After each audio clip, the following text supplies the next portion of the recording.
The day Napoleon could not be wrong. There were moments in history when everything was compressed into a single instant, and this was one of them. Napoleon Bonaparte had faced the impossible before.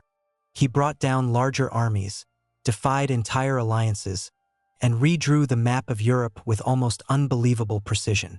To many, he was not just a general, he was an unstoppable force. But in 1815, for the first time, he couldn't afford to be wrong. There was no second chance. There was no strategic retreat. There was no time to correct mistakes. It was win or disappear. The scene seemed familiar. An open field, troops lined up, confident officers, well-defined strategies. Everything indicated that this would be just another battle to be won by a man who had already proven, countless times, that he knew exactly what he was doing. And yet, something was wrong. It wasn't visible. It wasn't obvious. It wasn't in the numbers, nor in the formations, nor in the morale of the troops. It was something minor, more subtle, almost imperceptible. That morning, the battlefield bore signs that few noticed. The ground, still soaked from the previous night's rain, seemed like just an inconvenient detail, a momentary delay, something that could be easily overcome. But it wasn't. Each slower step, each cannon difficult to position, each second of hesitation, began to alter the rhythm of everything. And Napoleon, confident as always, made a decision that seemed logical. Wait for the ground to dry. Wait for the ideal moment. Wait to attack with the same precision that had made him legendary. But the problem was that time was not on his side. And while he waited for the perfect moment, destiny was already beginning to move, silently, out of sight. And when they finally realized, it would already be too late. When Napoleon was exiled, many believed that history had ended. Europe breathed a sigh of relief. Kings returned to their thrones. Borders began to stabilize. The man who had dominated the continent seemed, at last, defeated. But Napoleon was never just another leader. He was a symbol, and symbols don't disappear so easily. In 1815, against all expectations, he returned. Not with a gigantic army, not with overwhelming force, but with something far more dangerous: influence, loyalty, and a presence that still dominated the minds of his soldiers. As he made his way towards Paris, something surprising happened. The men sent to arrest him didn't shoot. They joined him. It was as if fate itself was rearranging itself in his favor. Within a few days, Napoleon regained power. And with that, he reignited Europe's greatest fear: the possibility of everything starting over. And this time, nobody was willing to take risks. On the other side of the continent, the great powers reacted with speed and precision. England, Prussia, Austria, and Russia united once more. Not to negotiate, not to observe, but to destroy.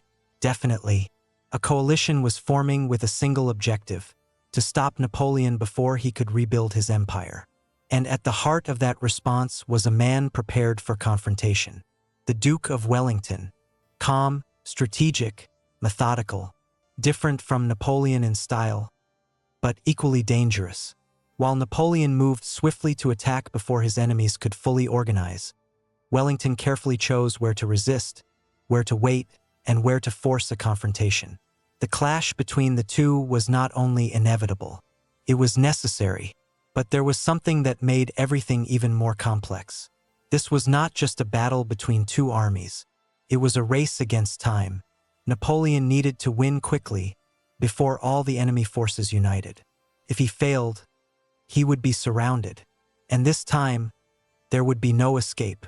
But what seemed like a bold and precise plan concealed a weakness, something that few people noticed, and it was slowly beginning to slip out of control. At first glance, Waterloo did not seem like a place destined to change history. It was just a rolling field, with small hills, isolated farms, and narrow roads crisscrossing the landscape. Nothing there indicated that this scenery would become the stage for one of the most decisive battles of all time. But in wars, the terrain speaks, and on that day he was saying much more than it seemed. The night before the match, an intense rain fell across the entire region. Not a passing shower, but a persistent, heavy storm, capable of turning the field into a sea of mud. The ground absorbed every drop, becoming dense, uneven, treacherous. And that's where everything started to change. When dawn arrived, the field was not ready for war. The cannons, a key element of Napoleon Bonaparte's strategy, sank slightly into the ground. The wheels turned with difficulty. The recoil after firing lost efficiency. Each movement required more effort, more time. And time was something Napoleon didn't have. On the other side, the Duke of Wellington had chosen his position with almost surgical precision. His troops were positioned behind a slight rise, partially protected from enemy artillery. At first glance, it appeared to be an ordinary formation. But it wasn't. It was a defensive trap. The British soldiers were not fully exposed. Most of them remained out of the direct line of fire, invisible to the heaviest attacks. This meant that while Napoleon believed he was weakening the enemy, in reality he was wasting impact. And then came the decision. Given the terrain conditions, Napoleon chose to wait. Not out of hesitation, but out of calculation. He wanted the ground to dry out enough to allow the full use of his artillery. He wanted to attack at the ideal moment with maximum efficiency. It was a logical decision, consistent, strategic, but it carried an invisible risk. Each hour of waiting seemed short, insignificant, a technical detail, but in a battle where time was everything, that detail began to take on importance.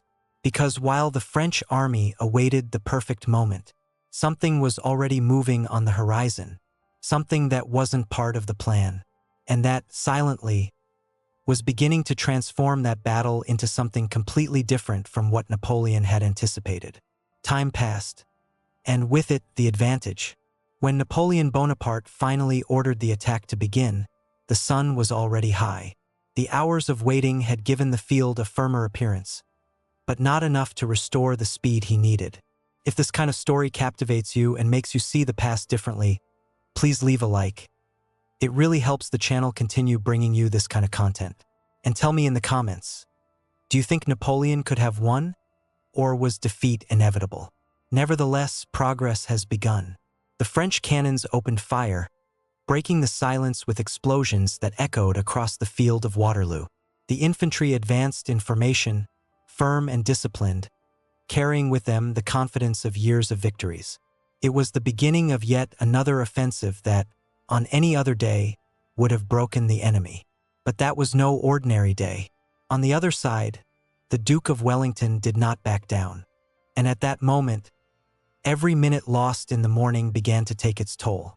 Napoleon tried to react, to reorganize, to redirect forces. But there was no longer room for perfect maneuvers. Decisions were now made under pressure, under strain, under an urgency he no longer controlled. On the other side, Wellington resisted. I knew I just had to endure it, and every second that its lines remained intact brought the French collapse even closer. The battlefield began to visibly change. What had once been a French offensive was now beginning to transform into a desperate struggle to maintain control. And the most dangerous thing, it was because Napoleon still believed he could turn the tide. But the truth is, at that moment, the game was already turning against him, and what seemed like just another strategic detail had become the breaking point of the entire battle.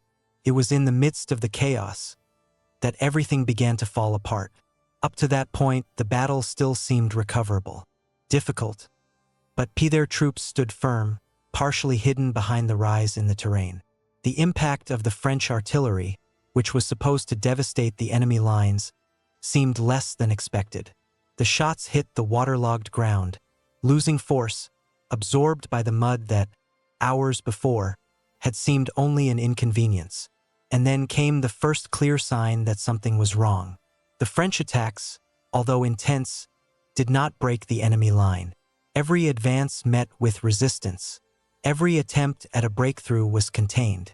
And what should have been a swift offensive began to turn into prolonged attrition. But that wasn't all. While Napoleon's focus was entirely on the direct confrontation with Wellington, something was stirring outside the main arena. Something he knew existed, but believed was still far away. The problem is that it wasn't. On the horizon, almost invisible amidst the smoke and distance, forces were beginning to approach, slowly, silently, without drawing attention, and each passing minute brought those troops closer. Napoleon still had control of the battle. He still had power. I still had a chance. But the situation was no longer the same, because the attack that was supposed to decide everything was beginning little by little to reveal its flaws, and what came next would completely change the course of that war. Up to that point, everything still seemed under control. Even with difficulties, Napoleon Bonaparte believed he could break through the Duke of Wellington's lines before any other threat became relevant. That was how he had always won. Quick, decisive, ruthless. But there was one variable that could not be ignored, and she was getting closer. From the outset, Napoleon knew that the Prussian army was still active. He knew that, at some point, they might try to join the British forces. Therefore, he detached part of his army to contain them. It was a logical plan, a necessary one, seemingly sufficient. But it wasn't, because, as the battle intensified on the main field, time began to reveal what no one wanted to admit. The Prussians had not been defeated. They were coming. At first, they emerged as rumors, distant movements, uncertain signs on the horizon. Nothing that, at first glance, justified a drastic change in strategy. After all, the focus was still on Wellington. But these signs began to grow. They became clearer, closer, and then inevitable. When the first Prussian units finally appeared on the battlefield, the reality changed instantly. It was no longer a fight between two armies. It was the beginning of a siege. Napoleon Bonaparte was still on the field. He was still in command. He still believed he could impose his will on the scene. But wars are not lost only through major defeats. Sometimes, they fall apart in silence, little by little, decision after decision. In the heat of battle, messages began to fail. Orders arrived late, or simply didn't arrive at all. Units advanced believing they would be supported, but the support never came. Others hesitated, waiting for instructions that were already outdated by the time they were received. And that's how the structure began to crack. A cavalry charge was launched with force, but without full coordination with the infantry. It seemed like the right move at the right time. But without adequate support, it turned into an isolated effort. An isolated, vulnerable. On the other side, the Duke of Wellington reacted with composure. His troops quickly reorganized, forming defensive squares, a classic formation, but extremely effective against cavalry charges. The impact was contained, the advance was halted, and the strain increased. Meanwhile, the pressure from the Prussians was mounting. Each new unit that arrived increased the feeling of being surrounded. The battle no longer followed a clear plan. It was a sequence of improvised responses, trying to contain something that had already spiraled out of control. And perhaps the most dangerous of all, it was overconfidence. Napoleon still believed he could reverse the situation with a decisive blow. That all it would take was one last effort, one last offensive to break the enemy. But this belief began to distort his decisions. Attacks were launched without the necessary coordination. Resources were used at the wrong time, and the strategic clarity, which had always been their greatest weapon, began to disappear. There wasn't a single fatal mistake. There was no obvious moment of failure. What happened was worse. A series of small decisions, each seemingly justifiable, that together created an invisible collapse. And when they realized, there was no way to fix it anymore. Control of the battle was no longer in Napoleon's hands. And for the first time, he was fighting a war he could no longer win. By the end of that day, the field of Waterloo was no longer a battlefield. It was the end of an era. Smoke still hung in the air.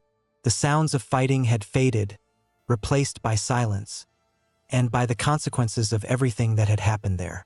Scattered bodies, broken formations, fallen flags. What remained of the French army was no longer fighting for victory. It was fighting to survive. Napoleon Bonaparte had lost. And this time, there was no turning back. The French lines finally gave way. The combined pressure of the Duke of Wellington's forces and the Prussian army turned the retreat into collapse. What began as an organized battle ended as an uncontrolled rout. Men abandoned positions. Officers lost command. The structure that supported the army simply ceased to exist. Thousands were left behind, injured, dead, forgotten in the field where it all ended. But the defeat at Waterloo was not just a military one. It was final. Days later, Napoleon would abdicate again.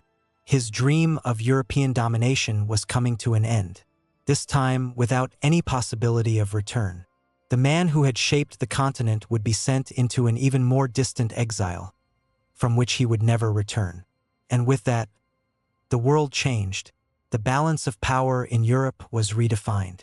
Monarchies strengthened, alliances reorganized, and a new order began to form, based not only on victory, but on preventing something like that from happening again. But one question still lingers, a question that transcends time. And that makes this story even more intriguing, because, looking at everything that happened, it's clear that nothing was decided in a single moment. There wasn't just one mistake. There wasn't just one failure. It was just details, decisions, delays, small deviations that, added together, created an effect that was impossible to stop. And then the inevitable question arises. What if Napoleon had attacked sooner? What if the ground wasn't waterlogged? What if the Prussians had arrived too late? Would the outcome be different? Or was that fall already written? Because sometimes, history isn't changed by major events, but it's due to small details that nobody notices. And that wasn't the last time that happened. Because other battles, other empires, and other unseen mistakes were yet to come. And some of them changed the world in even more surprising ways. In the end, Waterloo leaves us with a lesson that is impossible to ignore. Great empires don't fall solely due to external force, but also because of details that go unnoticed. Sometimes, it's not the battle itself that decides everything, but the small mistakes that accumulate until they become irreversible. If this kind of story captivates you and makes you see the past differently, please leave a like. It really helps the channel continue bringing you this kind of content. And tell me in the comments, do you think Napoleon could have won? Or was defeat inevitable? And if you want to discover other stories where a single detail changed everything, subscribe to the channel now, because in the next video, I'm going to show you an even more surprising battle, where an invisible mistake destroyed an entire empire.